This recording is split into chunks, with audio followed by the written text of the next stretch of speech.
ಮಸ್ತಕೆ ಎನ್ನುವ ಪುಸ್ತಕದ ಪುಟಪುಟವನ್ನ ತಿರುಗಿದಾಗ ದೊರಕಿತಲ್ಲ ಕಮಲಾವತಿ ಪಟ್ಟಣ.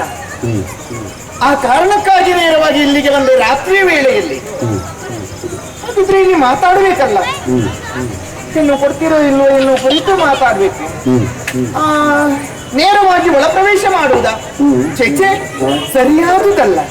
ಯಾಕೆಂದ್ರೆ ರಾತ್ರಿಯ ಕಾಲ ಬಂದವಳು ನಾನು ಓರ್ವಳೆ, ಅದಕ್ಕಾಗಿ ಯಾರಾದ್ರೂ ದ್ವಾರದಲ್ಲಿ ಇರಲೇಬೇಕಲ್ಲ.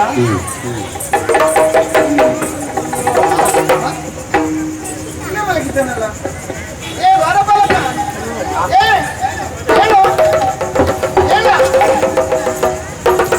ಅಂಗಿಯ ತರವೆಂದು ಭಂಗಿಯ ಗಿಡಗಟ್ಟೆ, ಭಂಗಿಗೂ ನನಗೂ ಋಣ ಇಲ್ಲ, ಭಂಗಿಗೂ ನನಗೂ ಋಣ ಇಲ್ಲ, ಆದರೆ ತುಂಗಿಗೂ ನನಗೂ ಋಣ ಉಂಟು.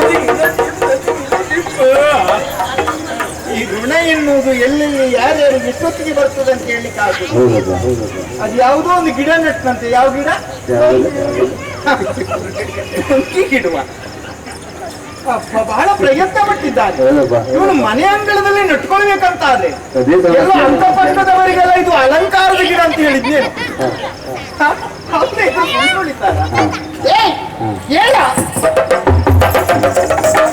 ಪಟ್ಟಕ್ಕೆ ಹೋಗ್ಲೆಂದು ಕಬ್ಬಿನ ಗಿಡ ನಟ್ಟೆ, ಕಬ್ಬಿಗೂ ನನಗೂ ಋಣ ಇಲ್ಲ, ಕಬ್ಬಿಗೂ ನನಗೂ ಋಣ ಇಲ್ಲ, ಆದರೆ ಸುಬ್ಬಿಗೂ ನನಗೂ ಋಣ.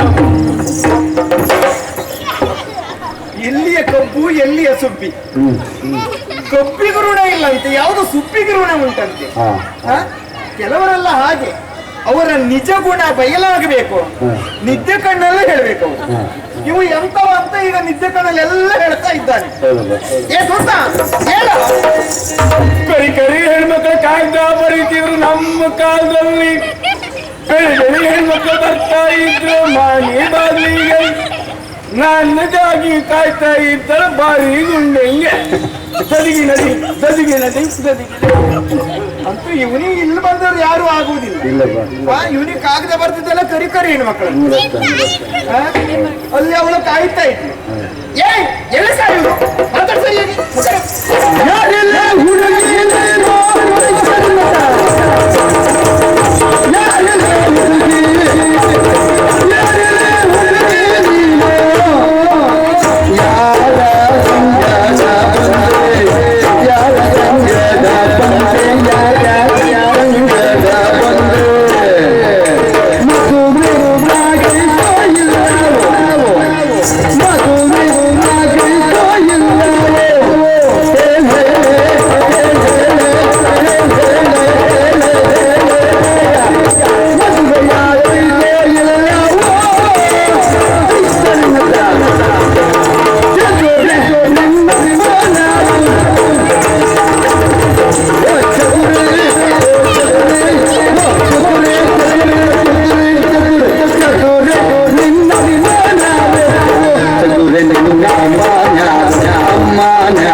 ಯಾರೆಲ್ಲ ಹುಡುಗಿ ನೀನು ಯಾರ ಸಂಗಡ ಬಂದೆ ಹಾ ಆಹಾ ನಿನ್ನನ್ನು ಸರಿಯಾಗಿ ನೋಡ್ತಾ ಇದ್ದೇನೆ ನಿನಗೆ ಮದುವೆ ಆಗಿದೆಯಾ?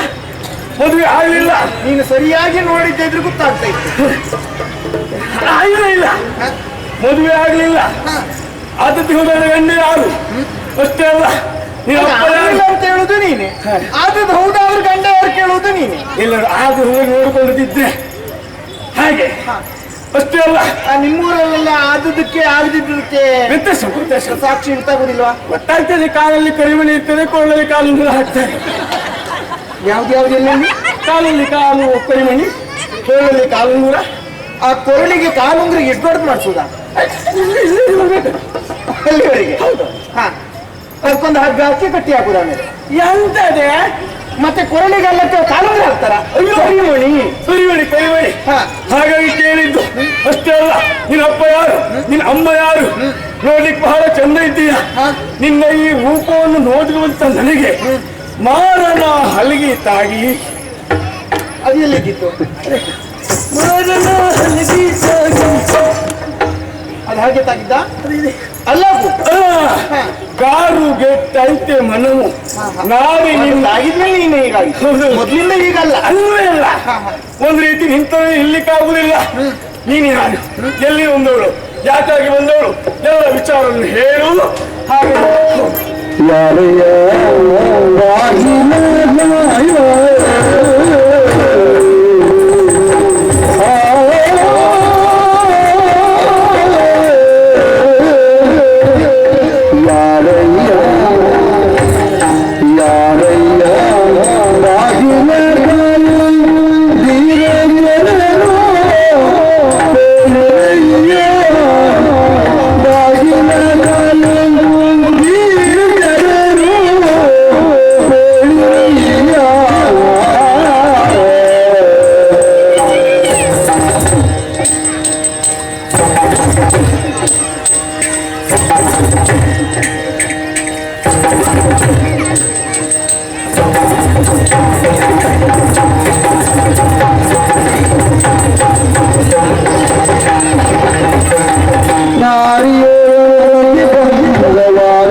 ನೀನು ಯಾರೇ ಅಂತ ಕೇಳಬೇಕಾಯ್ತು. ಇನ್ನು ಯಾರಿಗೆ ಆಗ್ಲಿಲ್ಲ.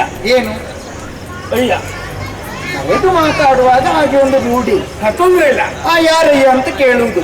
ಅವ ಹೇಗೆ ಇರ್ಲಿ ಯಾರೇ ಆಗಿರ್ಲಿ. ನಿನ್ನನ್ನು ನೋಡಿದ್ರೆ ದ್ವಾರಪಾಲಕ.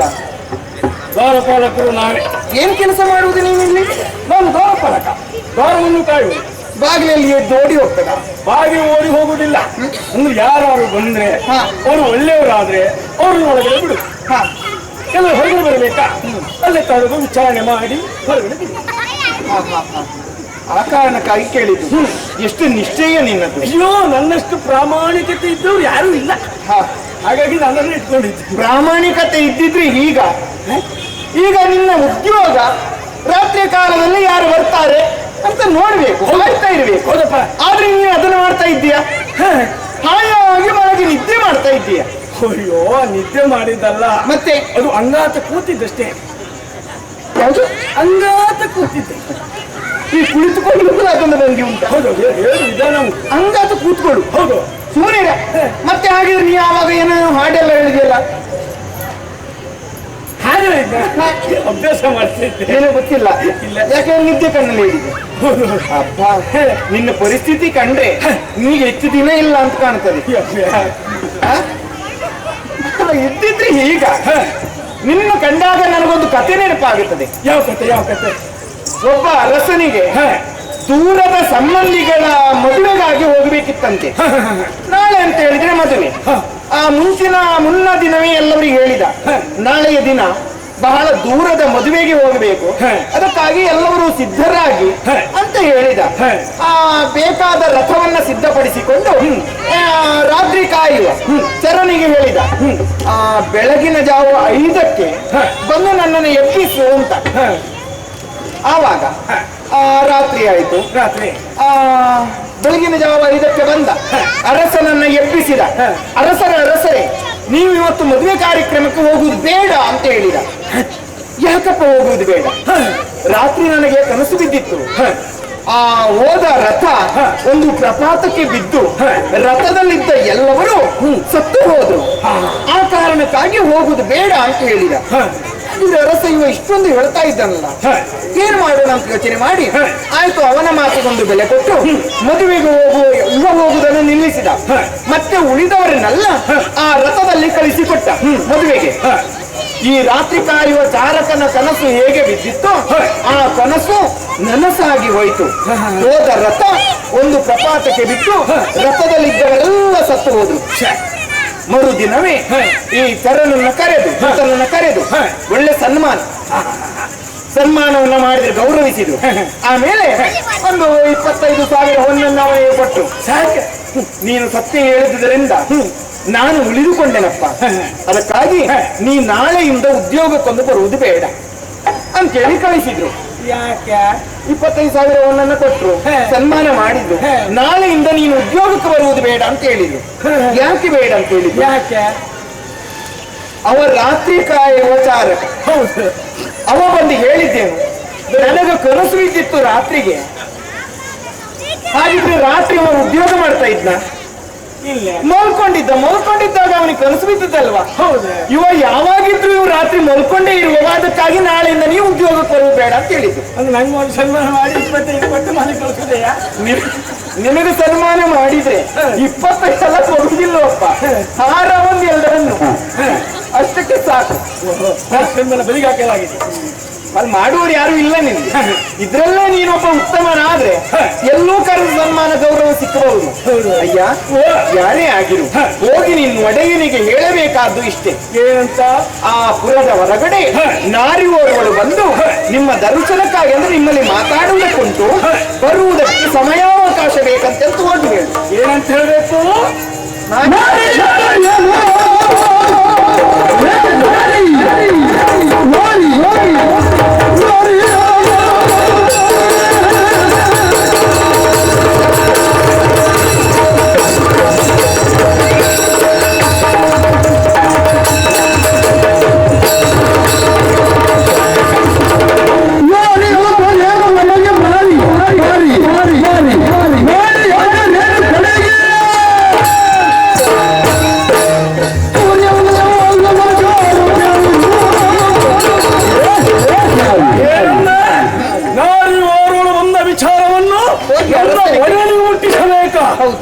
ನಾರಿಯಾದರೇನು ನನಗೆ?